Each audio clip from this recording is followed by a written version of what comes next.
Assalamualaikum warahmatullahi wabarakatuh. Perkenalkan, nama saya Muhammad Syahid Sudrajat. Saya dari kelas A14. Tinggal saya di Kota Batam. Saya mengajar di Sekolah Globe Nasional Plus di Pulau Batam, Kepulauan Riau. Hari ini saya belajar di mata kuliah Ushul Tarbiyah dengan dosen pengampu saya bernama Ibu Siti Maryam Munjiat, SSMPDI. Belajar dari apa yang tadi beliau sampaikan, bahwa ternyata nilai-nilai Islam, iman dan ihsan sebagai sebuah landasan dalam kerangka utama pendidikan Islam sangat penting. Ya, karena pada dasarnya tujuan pendidikan Islam itu adalah mengantarkan peserta didik untuk menjadi insan yang muttaqin, insan yang memiliki keimanan yang kuat, akal yang diselimuti dengan nilai-nilai tauhid sehingga tidak mudah dipengaruhi ajaran yang menyimpang dari ajaran agama. Karena kita bisa lihat bahwa kemajuan teknologi informasi ini telah banyak mempengaruhi budaya dan pola pikir peserta didik kita. Makanya pentingnya pendidikan agama yang harus dilandaskan dengan nilai keimanan, nilai keislaman dan nilai keihsanan yang harus dimasukkan ke kurikulum pendidikan yang mulai dari tingkat SD sampai dengan tingkat perguruan tinggi. Sebagaimana dinyatakan di dalam surah Al-Baqarah, yaitu ayat ke-164, Inna fi khalqis samawati wal ardi wa ikhtilafil laili wan nahar والفلك التي تجري في البحر بما ينفع الناس وما أنزل الله من السماء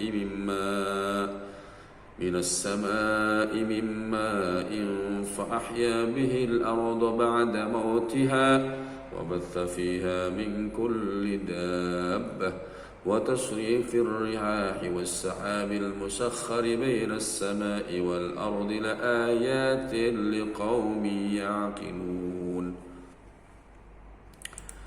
Yang artinya sesungguhnya dalam penciptaan langit dan bumi, silih bergantinya malam, siang, kemudian bahtera yang berlayar di laut membawa apa yang berguna bagi manusia, dan apa yang Allah turunkan dari langit berupa air, lalu dengan air itu Dia menghidupkan bumi yang sudah mati dan Dia sebarkan di bumi itu segala jenis hewan dan perputaran angin dan awan yang dikendalikan di antara langit dan bumi. Sesungguhnya terdapat tanda-tanda kekuasaan dan kebesaran Allah bagi kaum yang memikirkan. Ini sebuah salah satu konsep bahwa pendidikan yang dijalankan oleh para nabi, konsep yang dijalankan oleh para Rasulullah SAW itu memberikan kesempatan bagi kita untuk belajar tidak hanya pada usia produktif, tapi juga kita belajar yang juga bersifat formal. Jadi kandungan ayat yang di atas itu, belajar tidak hanya di level-level tertentu. Jadi dia belajar itu sebenarnya tidak sebatas usia saja. Jadi harus menyeluruh, ya, minal mahdi ilal lahdi. Jadi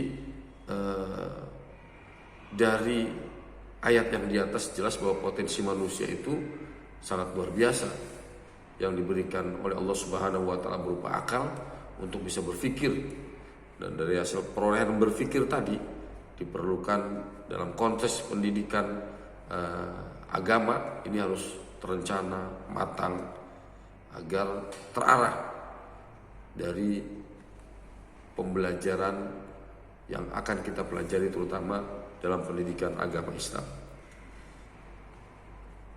Inilah yang menjadi potensi kita sebagai manusia, baik buruk itu tergantung manusianya, sebab manusia itu diciptakan oleh Allah, inni ja'ilun fil ardi khalifah. Jadi manusia dengan akal ini dia bisa mampu membuat keputusan, bisa memecahkan permasalahan, juga bisa menghubungkan ilmu pengetahuan menjadi pengetahuan yang baru. Sejak manusia juga menuntut kemajuan dan kehidupan, maka oleh karena itu gagasan ini sebagai salah satu bentuk sebagai pelestarian dan pengembangan budaya ya, lewat pendidikan yang didesain, yang diliputi atau di luang lingkupi dengan nilai-nilai keislaman, keimanan dan keihsanan. Demikian yang bisa saya berikan sebuah pemikiran dari kami soal nilai-nilai Islam, iman, ihsan dalam landasan pendidikan agama Islam. Terima kasih. Assalamualaikum warahmatullahi wabarakatuh.